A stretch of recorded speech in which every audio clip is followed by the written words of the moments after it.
Oke, sekarang kita masuk ke bagaimana cara perawatan dengan luka vena ulcer ya. Nah, sebenarnya ya vena ulcer ini mempunyai ciri khas ya untuk letak posisi lukanya. Biasanya lukanya terdapat di atas mata kaki ya, biasanya di pergelangan-pergelangan kaki di atas mata kaki itu, di area situ ya. Nah, itu memang ciri khasnya ya. Dan kalau tidak bisa dirawat dengan baik, biasanya akan tambah melebar ya. Oke.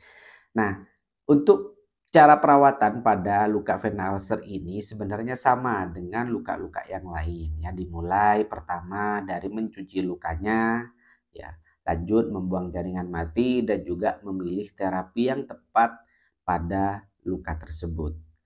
Kita mulai dari bagaimana cara mencuci lukanya. Untuk mencuci luka, ya memang banyak sekali ya metode-metodenya. Hanya saja monggo silakan bisa pakai sabun ya seperti apa yang saya contohkan di video saya, ataupun mencuci lukanya menggunakan NaCl ya, dan juga ditambahkan dengan antiseptik. Boleh? Boleh, silahkan. Ataupun ingin mencuci luka menggunakan rebusan daun sirih atau rebusan daun jambu biji, apakah boleh? Silahkan, boleh, tidak apa-apa ya. Yang jelas silahkan dicuci dengan baik ya. Kotoran, benda asing, bekas salep, bekas cairan luka silakan dibersihkan semaksimal mungkin lalu dikeringkan. Itu adalah proses mencuci lukanya. Selanjutnya adalah bagaimana membuang jaringan mati. Kalau kita ngomongin bagaimana cara membuang jaringan mati, biasanya pasien-pasien dengan luka vena ulcer ini terjadi pengerasan pada dasar lukanya ya. Banyak sekali cairan yang keluar, banyak sekali biofilm, dan juga banyak sekali slav ataupun jaringan yang berwarna kuning. Nah, kita gunakan yang namanya teknik mechanical debridement menggunakan pinset untuk membuang jaringan mati semaksimal mungkin ya. Semaksimal mungkin dibuang semuanya, kalau tidak bisa jangan dipaksakan ya. Jadi silakan dilihat dan diperhatikan apakah jaringan tersebut memang keras saat diambil atau tidak. Ya, kalau keras jangan dipaksakan. Biasanya kalau dipaksakan akan terjadi pendarahan dan juga timbul respon nyeri pada pasien ya. Jadi perlahan saja, jangan sampai dipaksakan agar nantinya tidak menimbulkan hal-hal yang tidak kita inginkan untuk proses membuang jaringan mati. Selanjutnya adalah pemilihan terapi ataupun pemilihan salep yang tepat. Nah, untuk pemilihan salep yang tepat ini tergantung bagaimana kondisi dari dasar lukanya.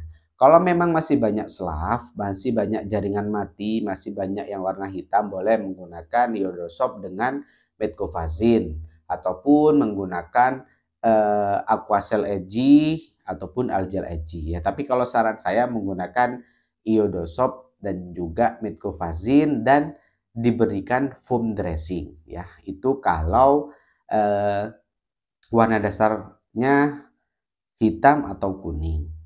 Tapi kalau warna dasarnya sudah merah, ya silakan diberikan metcovazin red ya, ataupun berikan Burnazin plus. Itu boleh ya. Kalau Burnazin plus kan keunggulannya itu ada antibakterinya. Nah, saran saya untuk secondary-nya menggunakan foam dressing ya. Jadi silakan untuk apa? Untuk menyerap cairan dan juga dapat meratakan jaringan luka yang biasanya memang tidak rata ya. Itu, dan juga untuk melindungi kulit sekitar luka agar nantinya dapat terhindar dari yang namanya trauma ya, itu.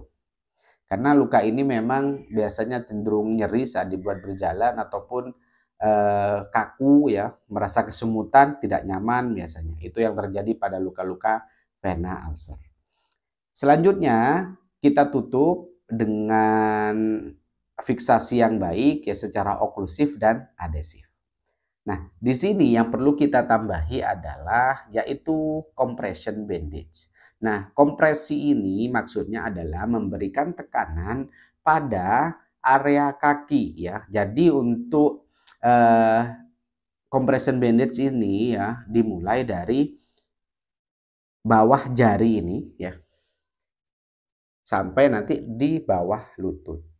Di mana compression bandage ini fungsinya adalah untuk membantu mengalirkan darah yang kembali ke jantung ya, dimana nantinya saat pasien beraktivitas ya adanya kontraksi pada otot kaki dikarenakan adanya kompresi dapat membantu katup ya ataupun kompresi di pembuluh darahnya agar darah itu bisa naik ke jantung. Nah, seperti itu. Dan nanti efeknya itu biasanya bengkaknya akan berkurang. Bagaimana caranya? Yang perlu disiapkan sebenarnya ada 4 layer ya. Yang pertama ada soft bandage ataupun orthopedic wool. Selanjutnya ada tensiokrep ya ataupun crepe bandage. Selanjutnya yaitu elastis bandage. Dan yang terakhir adalah cohesive bandage. Nah, ini 4 layer yang perlu kita siapkan ya. Dan biasanya pasien ini kan tidak betah nih untuk dilakukan kompresi karena memang tekanannya yang tidak terbiasa bagi pasiennya karena lukanya cuma sedikit gitu kan, tapi dikompresinya sampai ke atas. Nah, hal ini kan kurang nyaman biasanya pasien itu. Jadi boleh memakai 3 layer atau 2 layer ya silakan. Nah, yang penting apa? Yang penting kita komunikasikan kepada pasien dan kita beri pengertian dan penjelasan agar apa? Agar nantinya luka ini juga dapat berprogres dengan baik ya. Bagaimana cara compression bandage sudah ada di salah satu video saya, nanti saya akan cantumkan ya di video ini linknya agar nantinya para pemirsa ataupun rekan sejawat juga tidak kebingungan saat mempraktekkan bagaimana cara memasang compression bandage ya. Itu. Dan sarankan kepada pasien untuk mengkonsumsi nutrisi tinggi protein ya. Yang biasanya kalau saya ke pasien itu kita sarankan pasien untuk meminum kolagen biasanya. Karena apa? Karena kolagen kan nantinya berfungsi untuk elastisitas kulit yang biasanya kalau pada pasien-pasien lansia ini cenderung sekali terjadi kekakuan ya dan juga penurunan kolagen. Itu. Selain itu kita juga edukasi pasien untuk apa? Untuk mengkonsumsi putih telur, ya ikan gabus, daging, ya semuanya. Asalkan apa? Asalkan pasien tersebut tidak mempunyai alergi, ya.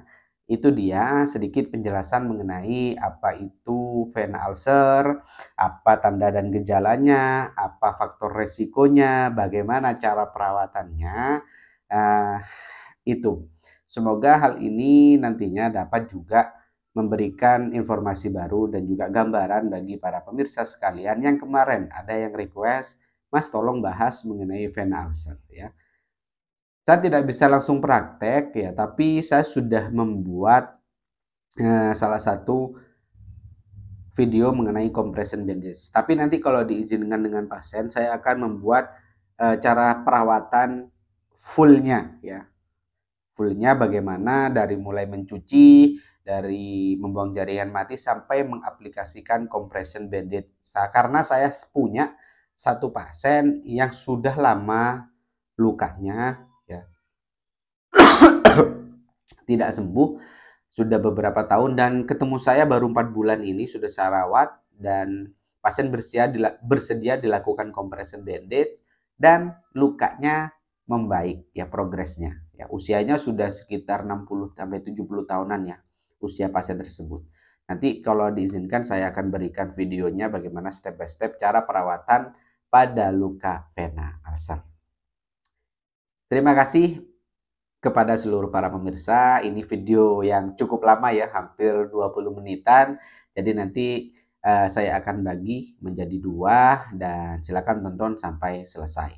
Dan apabila ada pertanyaan dari penjelasan saya, boleh silakan dituliskan di kolom komentar ataupun perihal kasus-kasus lain, boleh silakan dituliskan di kolom komentar. Mohon maaf apabila ada hal-hal yang kurang berkenan. dan sampai jumpa di video berikutnya. Saya Mantri Luka pamit undur diri.